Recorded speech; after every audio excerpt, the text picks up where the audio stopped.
हक पर डाका बंद करो, बंद करो।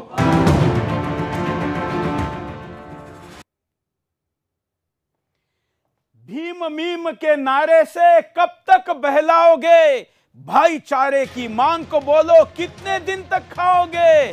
जोगेंद्र नाथ मंडल की गलती को अब तो ना दोहराओ तुम, कम से कम अपना हक लेने मेरे साथ आओ तुम। अब तक घुस बैठी होती थी रोहिंग्या बांग्लादेशी में, लेकिन वो तो घुस गए हैं एससी और ओबीसी में। नमस्कार, मैं हूं सूरज चौहान के और आप देख रहे बिंदास बोल। आज के बिंदास बोल में मैं लगातार चौथा दिन आपके सामने यूपीएससी जिहाद का लेकर आया। लेकिन पहले दिन के एपिसोड के बाद मेरे ध्यान में आ गया कि राष्ट्रीय सुरक्षा के मुद्दे पर पहले नजर डालनी है, और इसलिए हमने आपके सामने ज़कात फाउंडेशन के काले कारनामों को लेकर तमाम चीजें रखी है, जिसको लेकर अब ज़कात वाले मिल नहीं रहे। कहां गायब है पता नहीं, ना फोन उठ रहा है, ना कोई जवाब देने के लिए तैयार है। हम अभी भी उनके संपर्क में, आज भी उनके लिए कुर्सी खाली रखी है, फोन लाइन खुली है, वो भी वैन उनके यहां पर खड़ी है, लेकिन अभी भी लाइन पर आने को तैयार नहीं है। राष्ट्रीय सुरक्षा के महत्वपूर्ण मुद्दे के साथ हमारे ध्यान में आ गया कि अब तमाम वो लोग जो हमारे साथ चिल्ला रहे थे, हमारे खिलाफ चिल्ला रहे थे, हमारे खिलाफ लिख रहे थे, छाप रहे थे, मौन है। चौथा दिन है मित्रों, आज सन्नाटा है, सन्नाटा, इतना सन्नाटा कि उनको समझ ही नहीं आ रहा है कि क्या किया जाए। इन लोगों ने हमारे चरित्र हनन का प्रयास किया, व्यक्तित्व को गलत तरीके से प्रस्तुत करने का प्रयास किया। ब्रिटेन की बीबीसी से लेकर हिंदुस्तान के तमाम अखबारों ने भी, आपको जरा मैं स्क्रीन पर दिखाना चाहूंगा कि मेरे कौन से फोटो यूज किए, क्या हमको कहा, और हमने 4 दिनों में बोलने के बाद भी वो हमारे शो के किसी भी लाइन को काट नहीं कर पाए। लेकिन शो के पहले छपी हुई खबरें ये देखिए, बस 4 फोटो मैं आपको दिखाता हूं। बीबीसी न्यूज क्या कहता है? बीबीसी न्यूज कहता है कि सुदर्शन न्यूज क्या कहकर सरकार ने दी विवादित शो दिखाने की इजाजत। नीचे आइए, चौहान के ने नौकरशाही में खास समुदाय की बढ़ती घुसपैठ के पीछे कोई षड्यंत्र होने का दावा किया था, तो अब तो मैंने दावा दिखा दिया है। बीबीसी वालों, पत्रकारिता की थोड़ी सी ईमानदारी बची हो, जो कि नहीं है मुझे पता है, लेकिन मैं चैलेंज करता हूं बीबीसी के संपादक को, बीबीसी का यह आर्टिकल लिखने वाले को, कि जो तथ्य मैंने दिए हैं उन तथ्यों पर अभी खबर क्यों नहीं लगाते, या केवल ज़कात वालों का ही एक पक्ष रखना है और सुदर्शन का विरोध करना है। विवादित और हमारे दावों को सुनने के पहले ही लिखने वाले अखबार की यह स्थिति है। आगे का एक और ये देखिए, फ्री प्रेस जर्नल, ये शायद ये 1800 कुछ का पेपर है, लेकिन centre allows Suresh Chavhanke Sudarshan news channel to air controversial UPSC jihad episode. और मेरी बंदूक की फोटो है। मैं एक पत्रकार हूं, एक संपादक हूं। मैंने किसी कार्यक्रम में या किसी जगह पर बंदूक की अगर फोटो ली है, और ली है मैंने ये पब्लिकली भी डाली है, मैं ये नहीं कह रहा हूं कि ये मेरी फोटो नहीं है या ऐसी फोटो मेरे नहीं है, लेकिन आप एक एडिटर इन चीफ को इस प्रकार से फोटो दिखाकर क्या कहना चाहते हैं? मुझे ये फोटो मंजूर है, लेकिन आपने इसके पीछे का इरादा कितना गंदा है आपका दिखा दिया है। अगला देखिए, यह है नेशनल हेराल्ड, यह सोनिया बाई का पेपर है, कांग्रेस पार्टी का पेपर है। अरेस्ट सुरेश चौहान के trend on Twitter after Hemant Soren assures action for his communal remark. हालांकि ये पुरानी न्यूज है, लेकिन इसमें देखिए इन्होंने कैसे मेरे बंदूक के फोटो को लिया है, जो कि मेरा विजयादशमी शस्त्र पूजन के दिन का फोटो है। मैं कहना यह चाहता हूं कि इन लोगों ने कितने गलत तरीके से प्रस्तुत करने का प्रयास किया, लेकिन आज जब मैं सच दिखाने जा रहा हूं तो इनके मुंह बंद है, किसी प्रकार की कोई बात बोलने के लिए तैयार नहीं है। ये देखिए, सबरंग तीस्ता से तड़वाड़ का ये अखबार है, ये भी बंदूक का ही फोटो मेरा डाल रहा है। Who is protecting, encouraging and funding hate speech maker Suresh Chavhanke. Madam, आपके स्रोत तो देश ने देख लिए हैं, मेरे स्रोत प्रति 6 महीने जांचे जाते हैं भारत सरकार के द्वारा, और न्यूज चैनल का होम मिनिस्ट्री क्लियरेंस होता है। सोनिया बाई के दौरान भी हुआ है, आज भी हो रहा है, और सब कुछ खुला है, चोरी छुपा कुछ नहीं, दूसरे देश का कुछ नहीं है। चलिए आगे बढ़ते हैं। इन लोगों ने, हाँ ये भी देखिए, scroll.in कम्युनल शो, क्या बिंदास बोल कम्युनल शो है? बिंदास बोल सत्य बोलने वाला शो है, लेकिन उसको कम्युनल करने वाले ये लोग कैसे कैसे पहले बातें बनाते थे, गलत प्रस्तुत करते थे, और अब जब मैंने सत्य और तथ्य लाया है तो इस पर बोलने के लिए तैयार नहीं है। चलिए आज के मुद्दे पर आते हैं। आज हमें आपके सामने ये रखना है कि कैसे इस देश में आईएएस आईपीएस बनाने वाला फाउंडेशन, ज़कात फाउंडेशन, जो कि इस्लामिक टर्मिनोलॉजी के साथ बना है, ज़कात शब्द इस्लामी शब्द है, इस शब्द के साथ बना ये ज़कात फाउंडेशन, जिसका फाउंडर प्रेसिडेंट मनमोहन सिंह उनके ओएसडी के तौर पर पीएमओ में काम किया, और वही व्यक्ति जब प्रेजेंटेशन देता है अपने लोगों के सामने कहता है उसका प्रेजेंटेशन हमारे हाथ लगा है, इस प्रेजेंटेशन में वो सबूत है जिसके आधार पर इस व्यक्ति पर रासुका लगना चाहिए, गिरफ्तारी होनी चाहिए, और वो तो होगी ही।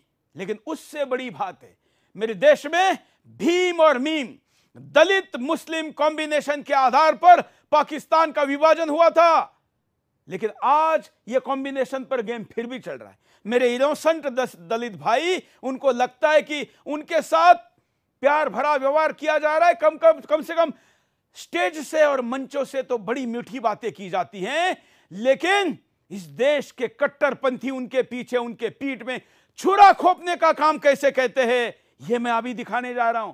मैं आपको दिखाऊंगा कि ज़कात फाउंडेशन, जो कि हिंदुस्तान के कट्टरपंथियों का ब्रेन है, मास्टरमाइंड है, आईएएस आईपीएस बनाने की फैक्ट्री है, वो दलितों के बारे में कितना गहरा घना षड्यंत्र रचते हैं, यह भी दिखाऊंगा। लेकिन पहले मुद्दा।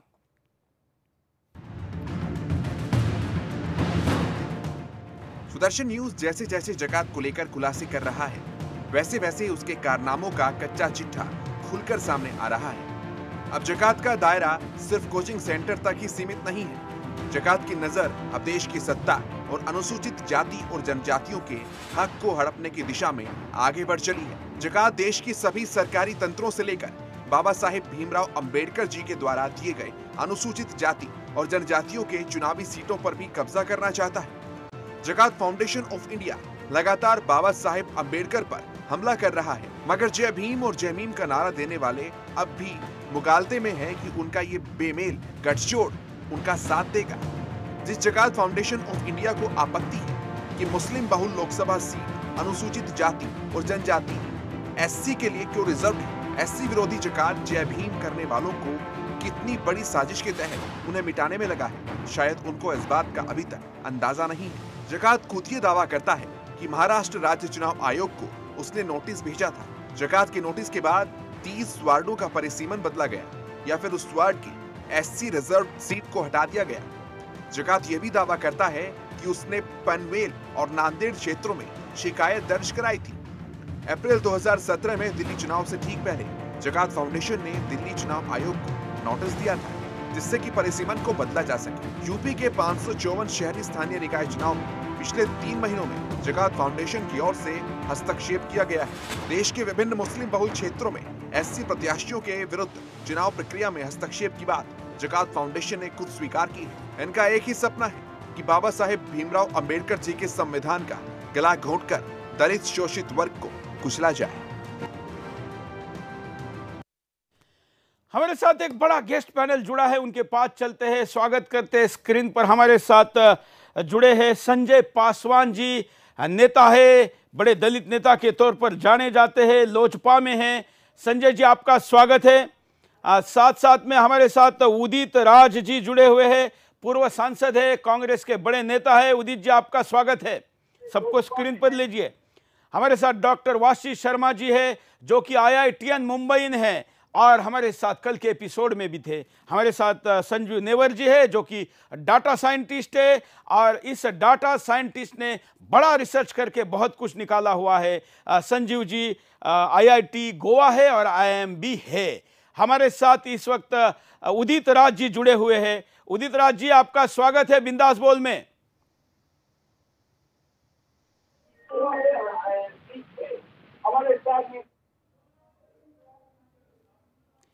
चलिए, मैं इन सब के पास चलूंगा, उसके पहले मैं आपको दिखाना चाहता हूं कि ये कैसे षड्यंत्र हो रहा है दलितों के साथ, और हमारे दलित भाइयों के पीठ में खंजर खोपने का क्या हो रहा है, पूरा प्लान आपके सामने मैं शुरुआत करता हूं।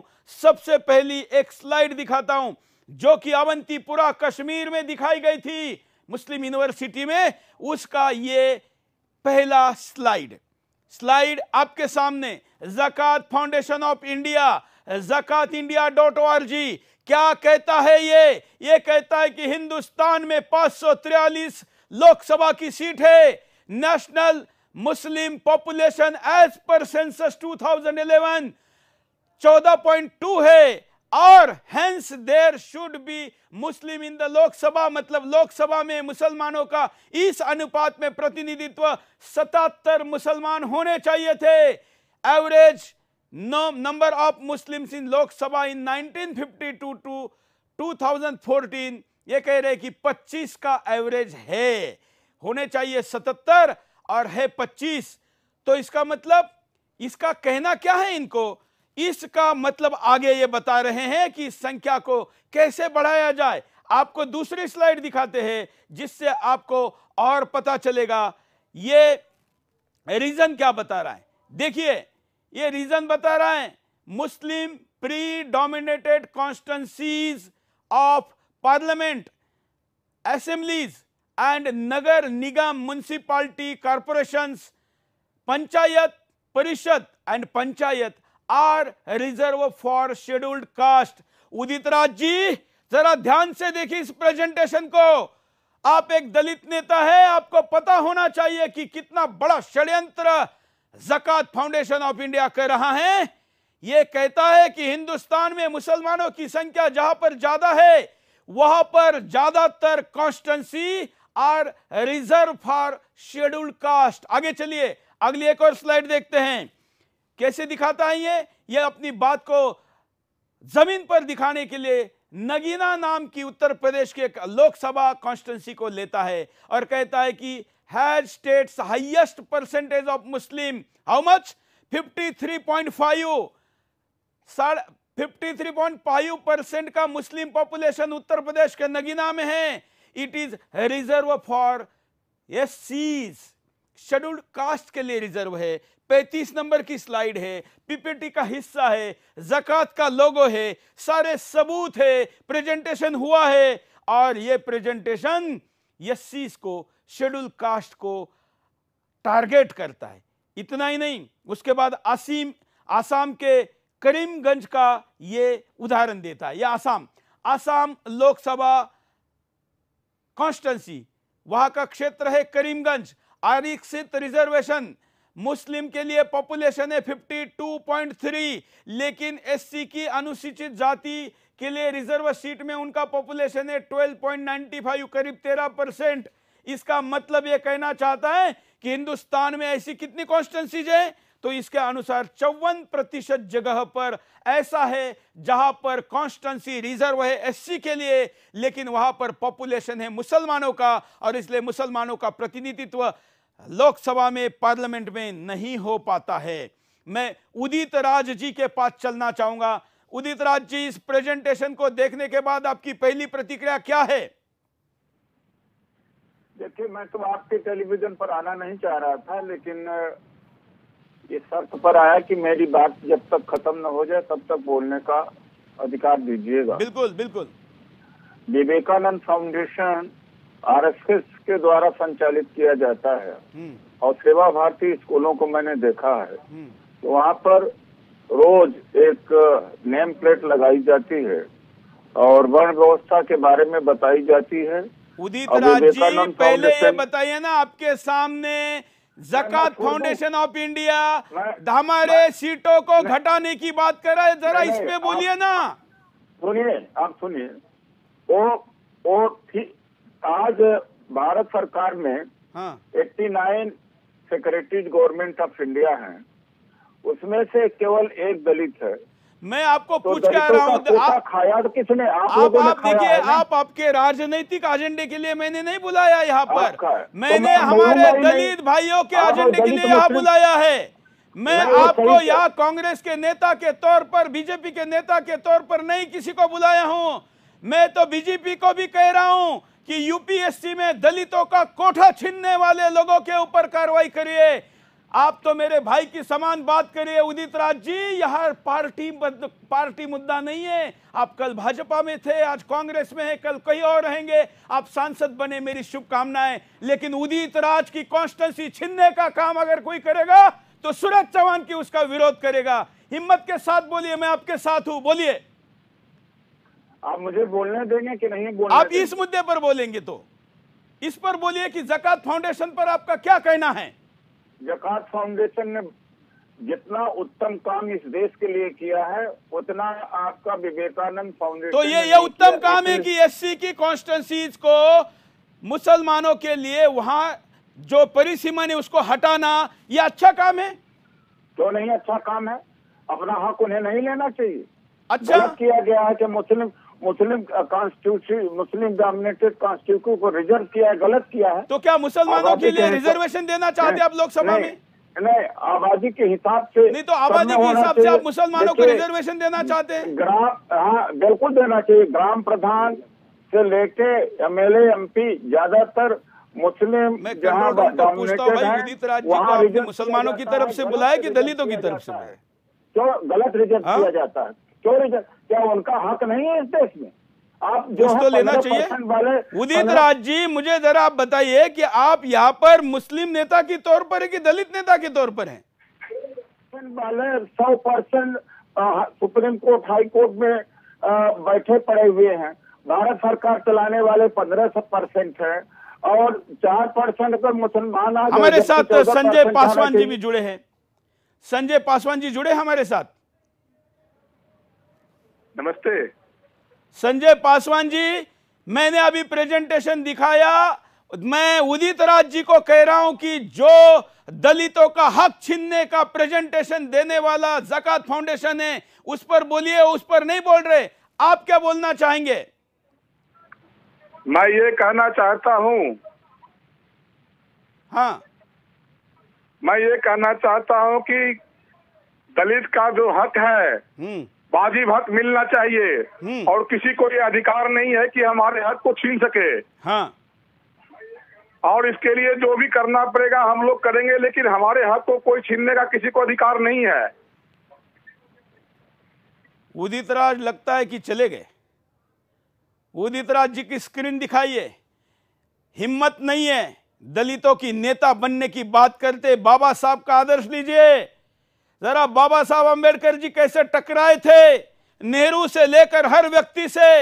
हमारे दलित भाइयों के अधिकारों के लिए टकराने की बात छोड़कर जिस समय जिस पार्टी में हैं उसकी नीति अपनाएंगे या हमारे भाइयों के पीठ में खंजर खोपेंगे। मैंने आपको शो पर बुलाया था इसलिए कि आप अपने आप को दलित नेता कहते हैं, लेकिन आप क्या हैं ये आज के शो में आपने दिखा दिया है उदित राज जी।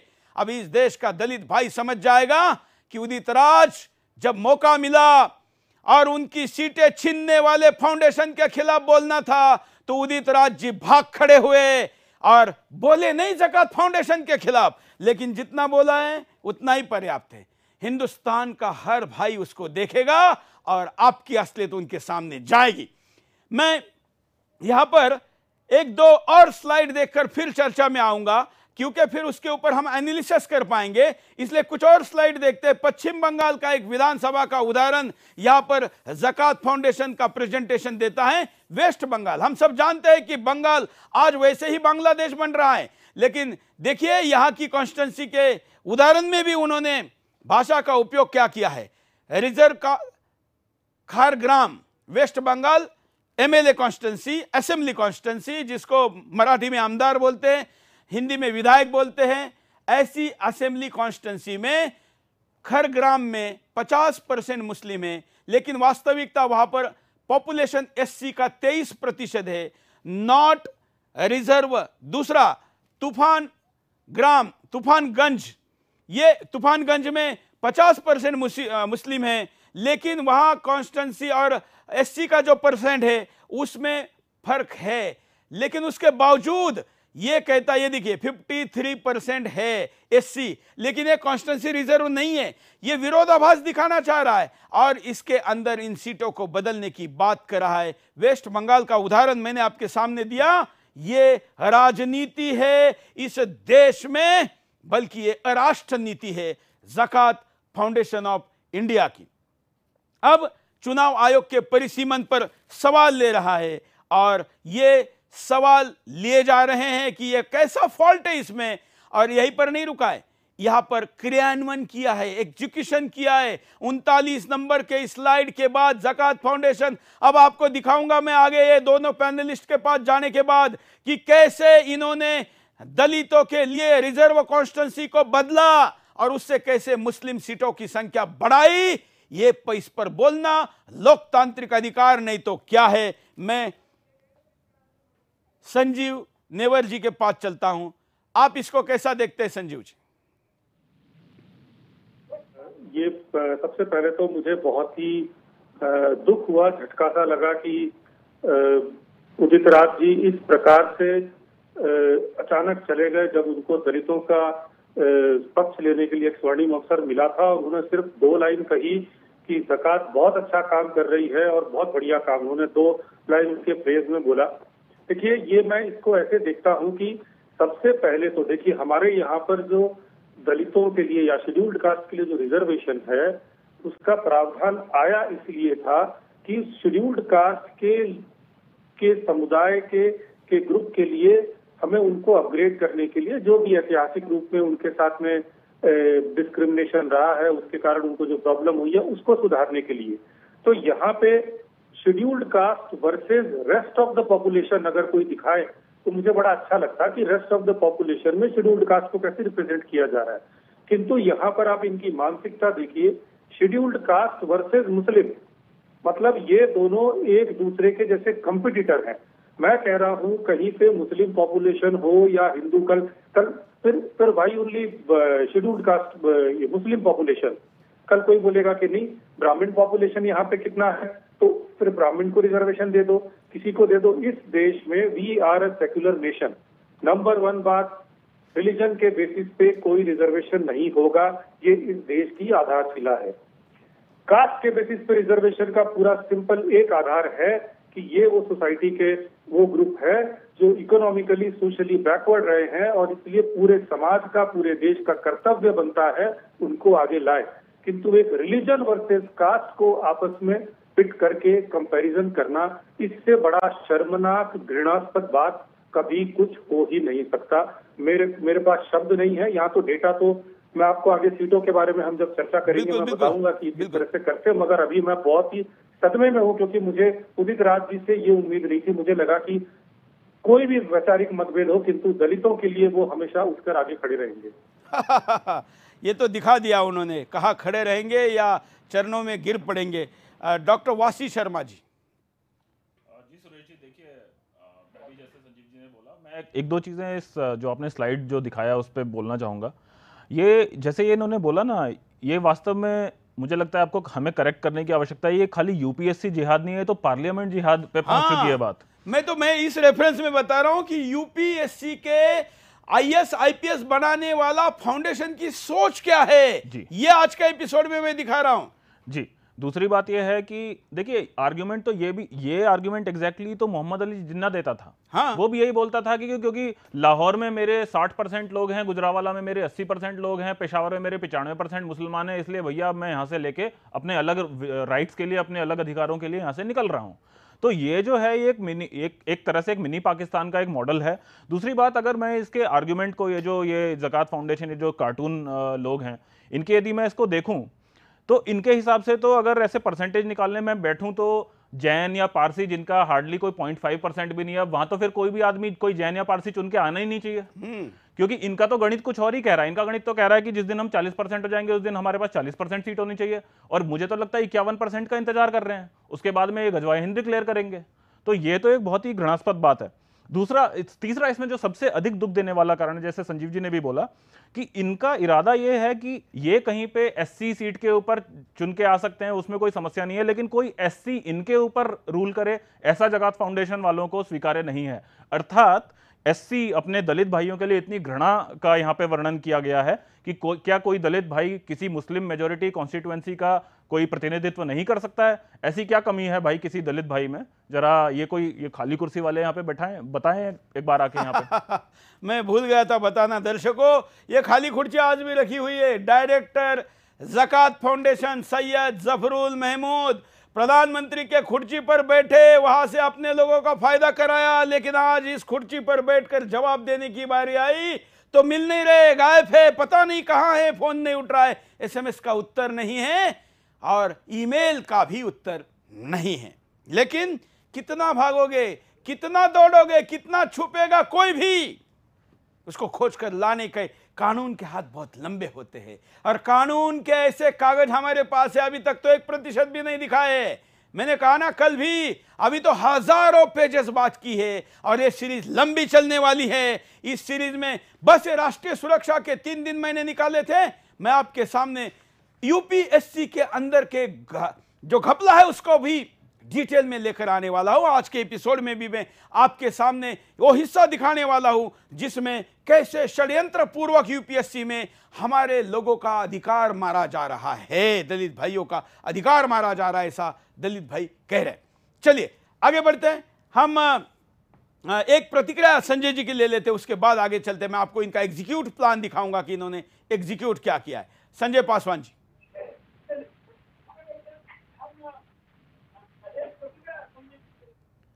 संजय जी फोन पर आकर सुनकर ही जवाब दीजिए, टीवी में थोड़ा लेट आता है। सर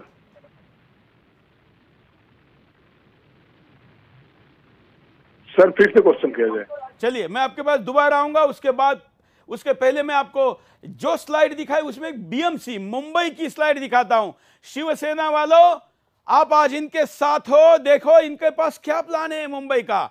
ये बीएमसी का उदाहरण देते समय ये कहता है, क्या कहता है कि टोटल पॉपुलेशन कितनी है, उस पॉपुलेशन में सेंसस 2011 के अनुसार परसेंटेज रेशो क्या है, बीएमसी में सीट कितनी है, और उसमें मुस्लिम के लिए 47 सीट हैं, और विन कितने हुए, मतलब जस्टिफिकेबल सीट होने चाहिए थी 47, लेकिन वास्तव में 30 आई है जीतकर, और शेड्यूल कास्ट के लिए 4.8% है, सीट होनी चाहिए थी 11, लेकिन जीतकर आए हैं 15। मतलब यहां पर हमारे एससी भाई 4 संख्या में ज्यादा जीतकर आना इसको मंजूर नहीं है, और इसलिए क्या कहता है, आगे चलिए एग्जीक्यूशन प्लान दिखाते हैं कि इसके लिए उसने क्या किया। 3 महीने में यूपी में स्थानीय चुनाव की बात करता है। ये जेडेपाई send notice to Maharashtra state election commissioner on 16 November 2016 and repeatedly follow up it. इन्होंने नोटिस भेजा, चुनाव आयोग महाराष्ट्र को फॉलो अप किया। परिणाम क्या हुआ, constituency in 30 ward either delimitation was changed, मतलब हो गया, चेंज कर दिया इन्होंने, और एससी रिजर्वेशन वाज विड्रॉन, हटा दिया 30 जगह पर। आप सोचिए यहां से कोई हमारे बाबा साहब के हमारे भाई चुनकर आते, हमारे दलित चुनकर आते, लेकिन जेडेफाई मतलब ज़कात फाउंडेशन ऑफ इंडिया यहां पर इतना बड़ा गेम कर रहा है। ये आईएएस बना रहा है, 40 में से 27 बना रहा है, और 30 साल में हिंदुस्तान के सिस्टम पर कब्जे का प्रेजेंटेशन दे रहा है। ये इनकी असलियत है। भीम और मीम का नारा देकर दलित भाइयों के पीठ में खंजर खोपने वालों, नंगा करूंगा तुम लोगों को। अगली स्लाइड दिखाइए। यह क्या कहता है, मुस्लिम कारपोरेटर्स इलेक्टेड 2012 23, और इनके कारण जो इन्होंने एफर्ट किए उसका परिणाम क्या हो गया, 30 हो गए, 7 से संख्या 5 साल में बढ़ गई। यही प्रयास रहा, तो सोचिए कि अगले 5 साल बाद कितना, फिर कितना, और क्या होगा, आपको उत्तर देना होगा। अगली स्लाइड दिखाइए। पनवेल महाराष्ट्र का ही क्षेत्र है, पनवेल, नवी मुंबई और नांदेड़, ये नांदेड़ पनवेल, इन दोनों का उदाहरण क्या देता है कि यहां पर प्रपोज डिलिमिटेशंस वॉज इन कंट्रवेंशन ऑफ, मुझे थोड़ा यहां से टीवी स्क्रीन मॉनिटर दूर है, पास लीजिए, डिलिमिटेशन रूल्स। अब ये बीच की लाइन तो मुझे नहीं समझ में आई नेशनल हाईवे और रेलवे ट्रैक क्यों दिया है, लेकिन जेडएफआई ने ऑब्जेक्शन लिया, फाइल किया और वहां पर कुछ करेक्शन करवाए और वहां पर यहां तक कि preparing for right in high court, ये एचसी मतलब हाई कोर्ट ही होगा क्योंकि ऊपर में इन्होंने हाईवे का स्पेलिंग हाईवे क्यों डाला मुझे पता नहीं। हाँ, मतलब ये हाई कोर्ट में याचिका की तैयारी कर रहे हैं पनवेल और नांदेड़ में, इसको बदलने के लिए, एससी सीटों को बदलने के लिए। आगे चलिए, ये इलेक्शन हेल्ड इन अप्रैल 2017, इन मई 2016 जेडएफआई मतलब 17 में चुनाव होना था, लेकिन मई 2016 में ही ज़कात वालों ने रिजर्व कॉन्स्टिट्यूंसी के 10 पेज एडवांस नोटिस दे दी दिल्ली स्टेट इलेक्शन कमिश्नर को, जो चुनाव पिछले दिनों हुए उसके बारे में ये कह रहा है कि यहां पर होने वाले चुनाव के बारे में हमने पहले ही इस 10 पेजेस के एडवांस नोटिस दे दी। आगे चलिए, देखिए ये पीपीटी है मेरे भाई। इन यूपी उत्तर प्रदेश में ये कहते हैं कि 554 अर्बन लोकल बॉडीज के इलेक्शन होने वाले हैं, ये तब का प्रेजेंटेशन है। और ये जल्दी होने वाले इस इलेक्शन में जेडएफआई ने क्या किया है, इंटरवीन किया, हस्तक्षेप किया है। आसान भाषा में कहूं तो उंगली की है, उंगली। किस लिए? 3 महीने पहले ही इन्होंने इस पर हस्तक्षेप किया है। आगे चलिए,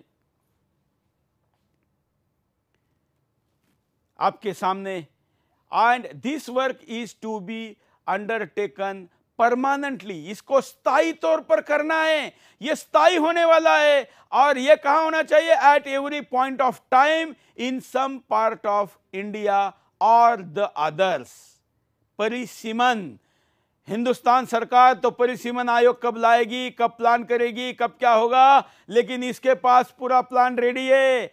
मैं इस देश के बाकी राष्ट्रवादी संगठनों को पूछता हूं, हमारे देश के कब्जे का प्लान करने वाले इस व्यक्ति के पास इतना लंबा चौड़ा प्लान है, मुझे तो अभी तक इस तरीके का प्लान करने वाला दूसरा कोई मिला ही नहीं है। कितना बड़ा मास्टरमाइंड है।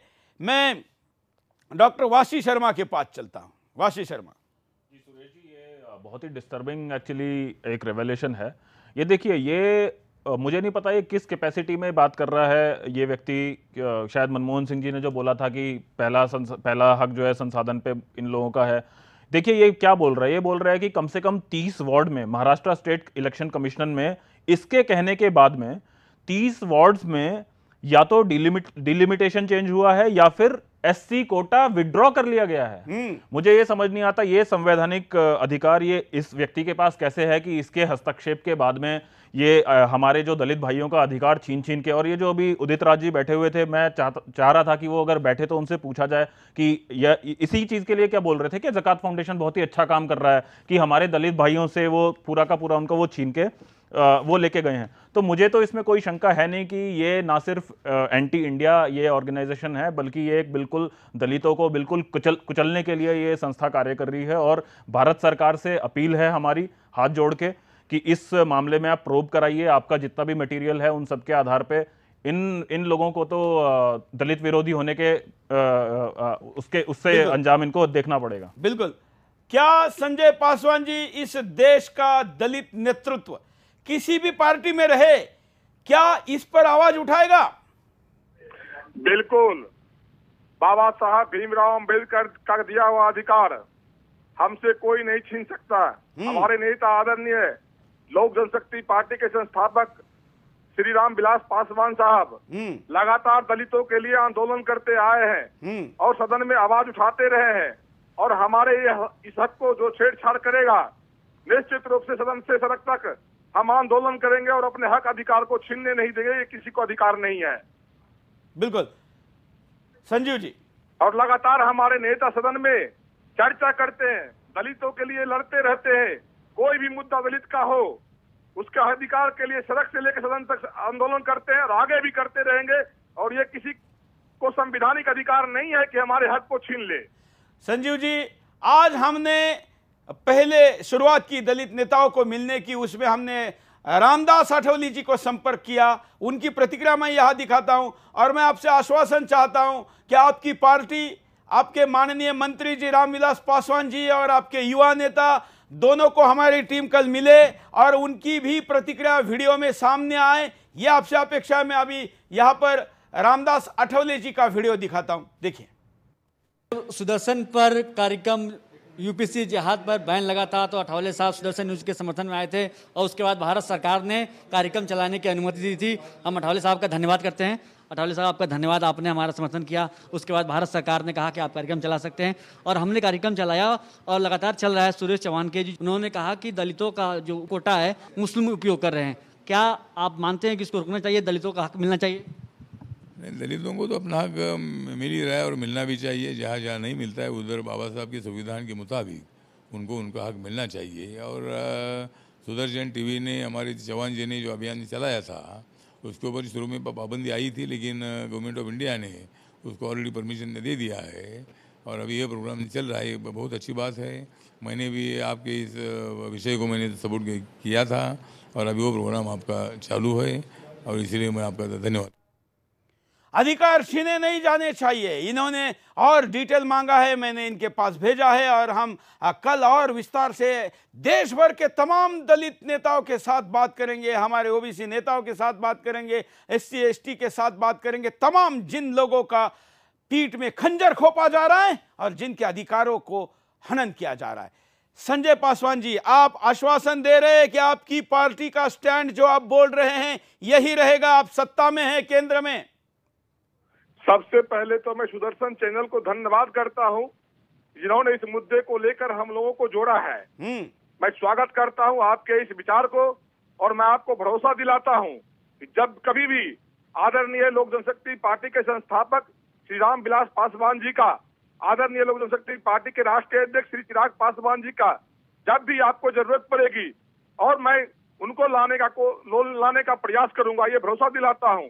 और मैं कहना चाहता हूं कि हम और हमारे नेता लगातार दलितों के अधिकार के लिए लड़ाई लड़ते आ रहे हैं और भरोसा दिलाते हैं। बिल्कुल, वो दोनों दिल्ली में होंगे क्योंकि पार्लियामेंट सेशन चल रहा है और मैं कल उनसे स्टेटमेंट चाहूंगा, आप उसमें मदद करेंगे। मैं आगे चलता हूं। मैं आपको अब दिखाना चाहता हूं कि कैसे इन्होंने, अगली स्लाइड लीजिए मित्रों, आपके सामने हमने ऐसे ऐसे रिसर्च कर चीजें लाई है जिन चीजों के बाद आपको लगेगा कि ये सारी चीजें इस देश में हो कैसी रही है। अब मैं आपको दिखाना चाहता हूं कि जब हमने इन मुद्दों को उठाया तो देश भर में ज़कात के विरुद्ध प्रोटेस्ट शुरू हो गया। दिल्ली में हुए प्रोटेस्ट का वीडियो मैं आपको दिखाता हूं, देखिए। किसी के हक पर डाका बंद करो, बंद करो, बंद करो, बंद करो, बंद करो, बंद करो। ज़कात फाउंडेशन बंद करो, बंद करो, बंद करो। ज़कात फाउंडेशन बंद करो, बंद करो, बंद करो। ज़कात फाउंडेशन बंद करो, बंद करो, बंद करो। हिंदुओं के हक पर डाका बंद करो, बंद करो, बंद करो। हिंदुओं के हक पर डाका बंद करो, बंद करो, बंद करो। ओबीसी के हक पर डाका बंद करो, बंद करो, बंद करो, बंद करो, बंद करो, बंद करो। ज़कात फाउंडेशन बंद करो, बंद करो, बंद करो। ज़कात फाउंडेशन बंद करो। भाई प्रतिक्रिया लियो, क्या कहते हैं देखिए। बंद करो, बंद करो। अरविंद, क्या बताइए, आपने ज़कात फाउंडेशन को जब से यूपीएससी का नौकरशाही जिहाद पर सुदर्शन पर कार्यक्रम किया उसके बाद से ही ज़कात फाउंडेशन को बंद करने की मांग अब उठने लगी है। देखिए, ज़कात फाउंडेशन को हर हाल में बंद करना चाहिए क्योंकि ज़कात फाउंडेशन का जैसा सुदर्शन में दिखाया जा रहा है कि ज़कात फाउंडेशन के जो ट्रस्ट, जो उसमें जुड़े हुए ट्रस्टी हैं, जो उसमें जुड़े हुए लोग हैं, कोई IAS से जुड़ा हुआ है, कोई उसमें आपके UK के तालिबान से जुड़ा हुआ है, कोई किसी अन्य अलग अलग संगठन, अलग अलग जो जिहादी संगठन है, जो आतंकवादी संगठन है दुनिया के, उससे जुड़े हुए लोग उसमें पैसा दे रहे हैं। और सबसे बड़ी बात कि जाकिर नाइक के इसमें लोग जुड़े हुए हैं, जो कि जाकिर नाइक एक मुस्लिम कंट्री बांग्लादेश में जो प्रतिबंधित है, और सबसे पहले बांग्लादेश की सरकार ने ही जाकिर नाइक को प्रतिबंधित किया था, जबकि बांग्लादेश एक इस्लामिक गणराज्य, एक मॉडर्न कंट्री होने के बावजूद शरिया लागू होने। नोएडा का आपको दिखाते हैं, नोएडा में भी यह प्रदर्शन शुरू हुआ है और नोएडा का ये वीडियो। मुसलमानों को ओबीसी से बाहर करो, ज़कात फाउंडेशन की, ज़कात फाउंडेशन की, ज़कात फाउंडेशन की, ज़कात फाउंडेशन की। समाज में जो सोशल डिस्क्रिमिनेशन का जो लाभ इनको मिल रहा है, तत्काल ये बंद होना चाहिए। कैसे एक समाज के 64 में से 27 बच्चे सेलेक्ट होते हैं, इसके पीछे का जो सैयद जफर महमूद की जो सोच है, उस सोच की जांच होनी चाहिए। और जो रीजनल लैंग्वेज के तौर पर ये इस उर्दू भाषा को चुनते हैं, और उर्दू भाषा चुनने के कारण इनको ये लाभ होता है कि चेक करने की उर्दू की टीचर भी उर्दू निश्चित तौर पे मुस्लिम होता है। एक तरफ इनको माइनॉरिटी का लाभ मिल रहा है, दूसरी तरफ इनको ओबीसी का लाभ मिल रहा है। इन्हें दोनों लाभ बिल्कुल भी नहीं मिलने चाहिए। मैं ओबीसी नेता होने के नाते इसकी घोर निंदा करता हूं, और मैं सरकार से मांग करता हूं कि ज़कात फाउंडेशन की बिल्कुल जांच होनी चाहिए। एक देश के अंदर जहाँ पे हिंदी हमारी मातृभाषा है, वहीं पर मुसलमानों के लिए एक अलग से भाषा का उपयोग किया जाता है, उर्दू। मैं आप सभी जानना चाहता हूँ, यहाँ पे लगभग बहुत सारे लोग हैं, अगर इनके सामने एक तरफ उर्दू रख दी जाए, यहाँ पे पूरे विश्व में, पूरे हिंदुस्तान में, हिंदुस्तान के अंदर अगर दोनों भाषा रख दी जाए, हिंदी और उर्दू, तो लोग लगभग सभी लोग हिंदी भाषा को तो पढ़ लेंगे, उर्दू को नहीं पढ़ पाएंगे। तो मेरा यही आग्रह है कि जो मुसलमानों के लिए स्पेशल एक उर्दू भाषा में पेपर बनवाया जाता है, और चेक करने वाले भी उर्दू भाषा वाले होते हैं, तो पूरे देश में एक हिंदी भाषा लागू होनी चाहिए। और साथ साथ ये भी आग्रह करूँगा कि ओबीसी के अंदर जो हिंदी ओबीसी का जो हक छीना जा रहा है, जब मुसलमानों को माइनॉरिटी और ओबीसी दोनों का हक देना, ये ठीक नहीं है। मैं उस समाज से आता हूँ जो पहले से ही पिछड़ा हुआ है, यानी आर्थिक रूप से हम पहले से ही कमज़ोर हैं, और हमारा हक इस तरीके से मारा जा रहा है। ये कौन साजिश कर रहा है? मैं उसकी मांग करता हूं सरकार से कि उसकी जांच करी जाए। हम पहले से ही समाज के कमज़ोर तबके हैं, और उसी तबके का हक छीनकर उस हक पर डाका डाला जा रहा है, और मुसलमानों को स्पेशल तरीके से उसमें कोटे में एंट्री दी जा रही है, और उनको सेलेक्ट भी हो रहे हैं। वो इतनी भारी संख्या में कैसे सेलेक्ट हो रहे हैं, हमें ये समझ में नहीं आ रहा। आखिर ये 64 में से 27 लोग कैसे सेलेक्ट हो गए? उनका पेपर वो कैसे, एक स्पेशल उनको भाषा मिल रही है उनकी अपनी, वो उर्दू में पेपर दे रहे हैं। उर्दू उन्हीं के पेपर की जांच करने वाला भी मुस्लिम है, उनके इंटरव्यू को भी लेने वाला मुस्लिम है। ये कौन से यूपीएससी में कौन सी मुस्लिम लॉबी है जो उनका साथ दे रही है? ज़कात फाउंडेशन को आखिर कहाँ से पैसा आ रहा है, और ये कैसे इस देश को नुकसान पहुँचाने की कोशिश कर रहे हैं? मैं सरकार से मांग करता हूँ ज़कात फाउंडेशन और मुस्लिमों को ओबीसी कोटे से बाहर करा जाए, और हमारा हक हमें दिया। चलिए मैं आपको अभी यूपीएससी की तरफ लेकर चलता हूं कि यूपीएससी में जो मांग यहां पर दर्शकों द्वारा की गई, वो करने का क्या परिणाम होता है। मुस्लिम को ओबीसी कैटेगरी में लेने के कारण नॉन मुस्लिम ओबीसी के सीटों का होने वाला नुकसान 2016 से मैं आपको दिखाता हूं। मेरे पास तो डाटा पूरा है, लेकिन मैं समय के कमी के कारण विश्लेषण के लिए 2016 का ले रहा हूं। 2016 में 45.65% मुस्लिम ओबीसी, मैं ओबीसी के अंदर की बात आपको बता रहा हूं, नॉन मुस्लिम ओबीसी 30.98, आप उसको 31 भी कह सकते हैं, और इधर आप 46 कह सकते हैं। तो एक तरीके से 46 और दूसरी तरफ 30, इतना बड़ा फर्क है केवल 2016 में। बताइए ये क्या है, ये कैसा है? 17 देखिए, 2017 में जब हम इस आंकड़े को देखते हैं तो हमको पता चलता है कि ये आंकड़ा अब यहां पर डायरेक्ट बढ़कर 51% हो गया है, और दूसरी तरफ आंकड़ा घटकर 26.73% हो गया है। ये 2017 का आंकड़ा है, जिसमें ओबीसी कोटे में ही अगर मुस्लिम आ जाते हैं तो उनको वहां लेने के कारण नॉन मुस्लिम हिंदुओं का, ओबीसी का कितना बड़ा नुकसान हो रहा है। क्या यह अपेक्षित था हमें व्यवस्थाओं के निर्माण पर? क्या ऐसा करने से अप्रत्यक्ष रूप से हम धर्म का रिजर्वेशन नहीं दे रहे हैं? क्या इस पर चर्चा नहीं होनी चाहिए क्या इस पर विचार नहीं होनी चाहिए? यह आंकड़ा आपके सामने 2017 का है। आगे चलिए, 2018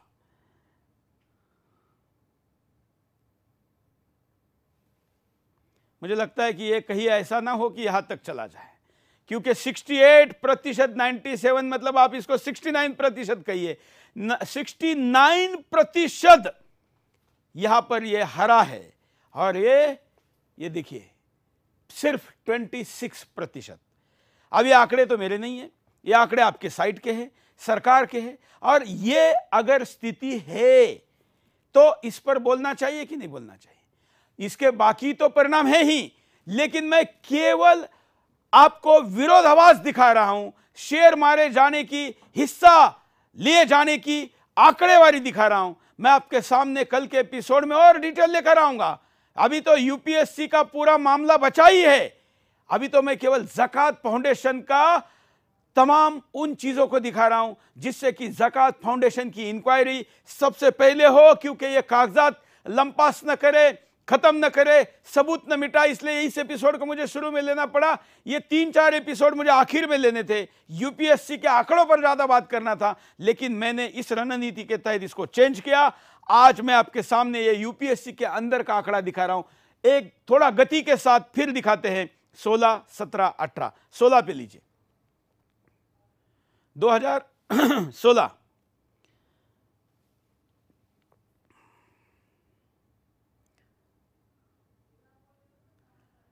45, 17,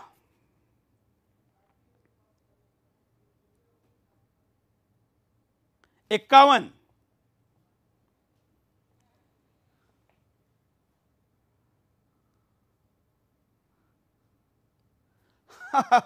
89। क्या इतना होने के बावजूद भी अगर जो अपने आप को दलित नेता कहते हैं, पिछड़ों के नेता कहते हैं, वो बोलने को तैयार नहीं, तो वो आपके सबसे बड़े गद्दार है। ऐसे गद्दारों को घर से निकालकर सवाल पूछिए सड़क पर लाकर कि ये दिखने के बाद भी क्यों नहीं बोल रहे हो, क्यों भाग रहे हो। ये आंकड़ा है। हमारे साथ संजय पासवान जी है। संजय जी, क्या ये आंकड़े आप भी जानते थे या सुदर्शन से ही पता चला? नहीं, मैं तो आपके टीवी चैनल के माध्यम से ये आंकड़े को देख रहा हूँ। आपने तो पोल खोल के रख दी है। मैं धन्यवाद करता हूँ आपकी, आपने दलितों को आंख खोलने का काम किया है।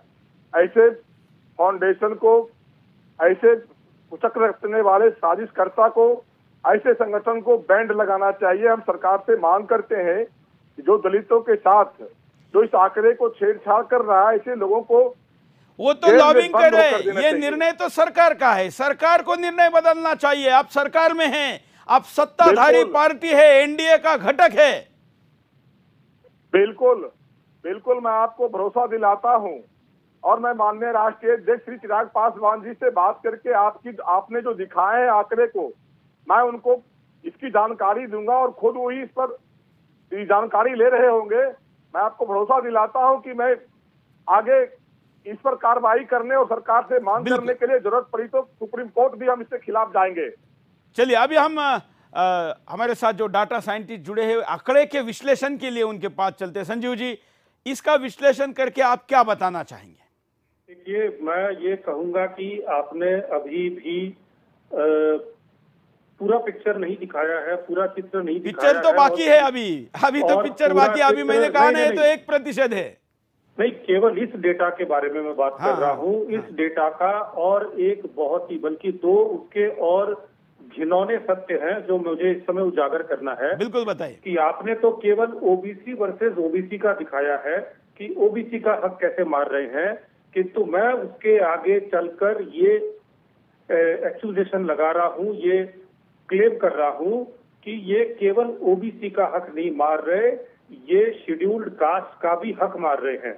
और उसके लिए मैं कुछ आंकड़े और आपके आगे प्रस्तुत करना चाहता हूँ। बिल्कुल कि देखिए, शेड्यूल्ड कास्ट के लिए तो संविधान में बाबा साहब अम्बेडकर ने प्रोविजन दिया है, शेड्यूल्ड कास्ट जो है वो हिंदू धर्म को मानने वाला ही हो सकता है, और उसको उस बाबा साहब के इस विजन को तोड़ने के लिए, क्योंकि उनको जातिवाद को नष्ट करना था, उन्होंने उनके लिए सिस्टम बनाया, उसको तोड़ने के लिए एक षड्यंत्र चल रहा है कि शेड्यूल्ड कास्ट के भीतर भी ये मुस्लिमों को भी आरक्षण मिलना चाहिए, जो आज तक नहीं मिला। किंतु ना मिलने पर भी ये षड्यंत्र इस प्रकार से चल रहा है कि बिना लॉ होते हुए भी मुसलमानों का सिलेक्शन इस प्रकार से हो रहा है कि उनको शेड्यूल्ड कास्ट वाला रिजर्वेशन भी मिल जाए। वो कैसे, ये मैं समझाता हूँ कि यदि आप मुसलमानों में आरक्षण का बेनिफिट वाले लोगों के परसेंटेज को जोड़े, इसमें शेड्यूल्ड ट्राइब आते हैं और ओबीसी आते हैं, क्योंकि कश्मीर के अधिकतर मुसलमान जो आते हैं वो शेड्यूल्ड ट्राइब स्टेटस से आते हैं। ये भी अधिकतर लोगों को पता नहीं है, उनको लगता है शेड्यूल्ड ट्राइब भी केवल हिंदू होता है, ऐसा नहीं है। तो यदि मैं शेड्यूल्ड ट्राइब और शेड्यूल्ड और ओबीसी मुसलमान के इनके संख्या को जोड़ूं और हिंदुओं के ओबीसी एससी एसटी को जोड़ूं जिनको रिजर्वेशन का बेनिफिट मिलता है, तो 2016 में 54.34% हिंदुओं को रिजर्वेशन का बेनिफिट मिला और 54.35% मुसलमानों को, मतलब 0.01% अधिक मिला। मैं मान लेता हूं चलो बराबर है, किंतु आप ये समझिए कि दोनों को भीतर से जुगाड़ ऐसा किया जा रहा है कि एससी वाला जितने लोगों को यहाँ रिजर्वेशन की बेनिफिट मिल रही है पूरा मुसलमानों में मिले। 2017 में हिंदुओं का घटकर 51.65% हुआ। वो 1-2 सीट परसेंटेज ऊपर नीचे हो जाते, क्योंकि एग्जैक्ट 50 करना सीटों के हिसाब से हमेशा संभव नहीं होता, लेकिन मुसलमानों का बढ़कर 55.32% हो गया। और 2018 में कुल मिला के 72.41, लगभग 3/4 मुसलमान जो यूपीएससी में आए हैं उन्होंने रिजर्वेशन का लाभ उठाया, जबकि हिंदुओं में केवल 52% लोगों ने लाभ उठाया। अर्थात हिंदुओं में शेड्यूल्ड कास्ट, शेड्यूल्ड ट्राइब और ओबीसी सब मिलकर 51.78% है और मुसलमानों में ओबीसी और शेड्यूल्ड ट्राइब मिलकर 72.41% है। तो यहाँ तो शेड्यूल्ड कास्ट के हक को मारा जा रहा है। और इस पे और एक बात बताऊंगा जिसपे हो सकता है हम कभी बाद में चर्चा करें। इसके लिए मैंने ये देखा कि ये चमत्कार हो कैसे रहा है। तो जब मैं चमत्कार को देखने का प्रयास किया तो मुझे पता चला कि हमारे नॉन मुस्लिम ओबीसी भाई रिटर्न के एग्जाम में मुस्लिम ओबीसी भाई से ज्यादा अच्छा परफॉर्म करते हैं, किंतु इंटरव्यू के भीतर में उनको नंबर बहुत कम मिलते हैं। इंटरव्यू में मुसलमानों को अधिक नंबर मिलते हैं, वहां पर वो एक्सीड कर जाते हैं और आपको ये रिजल्ट दिखाई देता है। बिल्कुल बिल्कुल। आप और क्या जोड़ना चाहेंगे? तो इसमें यही है कि केवल ओबीसी का हक नहीं मारा जा रहा, ओबीसी और दलितों दोनों का हक मारा जा रहा है मुसलमानों के सिलेक्शन को करवाने के लिए। और ये 2016, 2017, 2018 निर्बाध रूप से वैसे के वैसे ही चले जा रहा है। वासी जी, ये तो बहुत बड़ा एक्सपोजे है, संजीव जी ने बहुत ही डेटा के साथ में दिखाया है। मैं तो अब बस एक मांग करता हूं सरकार से कि कोई एक कमीशन बना के या कुछ ऐसा करके इसकी जांच की जाए। और एक और चीज़ मैं कहना चाहता हूं, हमारे देश में एक national commission for scheduled cast है जो कि दलित संबंधी मुद्दों को देखता है। और मेरा अनुभव ये रहा है तो कुछ समाज सेवा करते करते कि ये कमीशन बहुत ही एक अच्छा कार्य करता है जो कि दलितों के अधिकारों के लिए सदा लड़ता है। बिल्कुल, तो मेरी बात हुई है और मैं कल उनको मिलने वाला हूं। जी, बहुत बहुत बहुत धन्यवाद आपका इस चीज़ के लिए, क्योंकि अब आवश्यक हो गया है। तो जांच की मांग इसकी हम कर रहे हैं और ये जांच होनी चाहिए। मैं एक फाइनल राउंड कार्यक्रम क्लोज करने के पहले लेना चाहूंगा, फिर मैं चलूंगा संजय पासवान जी। सर, मैंने संजीव साहब ने जो आपको सलाह दी है और उन्होंने कहा है, मैं उनके बात से सहमत हूं। निश्चित रूप से आपकी पहल सराहनीय है और हम लोग भी अपने राष्ट्रीय अध्यक्ष आदरणीय श्री रामविलास पासवान जी से, आदरणीय श्री चिराग पासवान जी से बात करके इस कार्रवाई को आगे करवाऊंगा। मैं आज के कार्यक्रम के द्वारा पुनः देश के तमाम दलित भाइयों को कहता हूं कि आपके नेता को कहिए, क्योंकि हिंदुस्तान में ज्यादातर जो दलित नेता हैं वो आज भी भाईचारे के भांग के नशा में अपना जोगेंद्र पाल करने के लिए ही आतुर है, ऐसा ही दिख रहा है। जिन लोगों को पता नहीं होगा, जोगेंद्र नाथ पाल मंडल अपने गूगल पर डाल के देखिए, आपको पता चलेगा कि पाकिस्तान का विभाजन करने में बड़े पैमाने पर हिंदुस्तान से पाकिस्तान तोड़ने में इस दलित नेता ने भूमिका निभाई, इस आशा के साथ कि मुझे गले लगाने की बात करने वाले उस देश में मेरे साथ न्याय करेंगे। लेकिन वहां क्या हुआ हम आज तक देख रहे हैं। जोगेंद्र नाथ जी को वो देश छोड़कर आना पड़ा गुमनामी में। बंगाल में कहां उनका अंत हुआ किसी को पता नहीं। आज भी उदित राज जैसे लोग इस आशा में है कि हमारा क्या होगा वो देखते हैं, आने वाली पीढ़ी का क्या होगा इससे मतलब नहीं है। इस प्रकार का स्वार्थ इस देश के दलित मूवमेंट को, दलित भाइयों के अधिकारों को सबसे बड़ा क्षति पहुंचाएगा और इसलिए इसके खिलाफ हम आवाज उठा रहे हैं। देश के जो दलित नेता इस पर बोलेगा नहीं, मान लीजिए कि वो अंदर से बिका हुआ है, मान लीजिए कि उसमें दम नहीं है, मान लीजिए कि उसने अपना हक, आपका अधिकार किसी को बेच दिया है। और इसलिए जो भी दलित नेता इस पर बोलेगा नहीं, उसको बुलवाइए, यह आपका अधिकार है, कर्तव्य, और मेरा कर्तव्य है कि मैं उसको मंच दूंगा और इस पर बोलने के लिए उसको जगह दूंगा। मैं पैनल के पास चलता हूं। मैं आभार व्यक्त करता हूं आप सभी का, आप आज जुड़े। हम इस अभियान को रोज चालू रख रहे हैं। कल और नए मुद्दे के साथ हम आपके सामने लेकर आ रहे हैं और हम यूपीएससी के आंकड़ों की तरफ भी जाएंगे। अभी हमें जो स्पेस मिला इसमें हम सांसदों से संपर्क करें। आपके सांसद दिल्ली में हैं, उनको कहिए कि सुदर्शन को प्रतिक्रिया दें, सुदर्शन ने दिए हुए डाटा पर बात करें। 2 दिन हम उनको इसलिए दे रहे हैं कि उनको अध्ययन करने का मौका मिले और वो 2 दिन कल खत्म हो रहे। सबके धन्यवाद के साथ आज मैं यहां पर रुकता हूं। आज के लिए इतना ही। जय हिंद। बंद करो, बंद करो, बंद करो।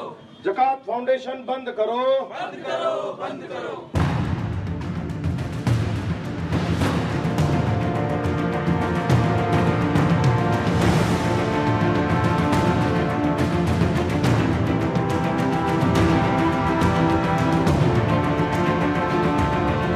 ओबीसी के हक पर डाका बंद करो, बंद करो।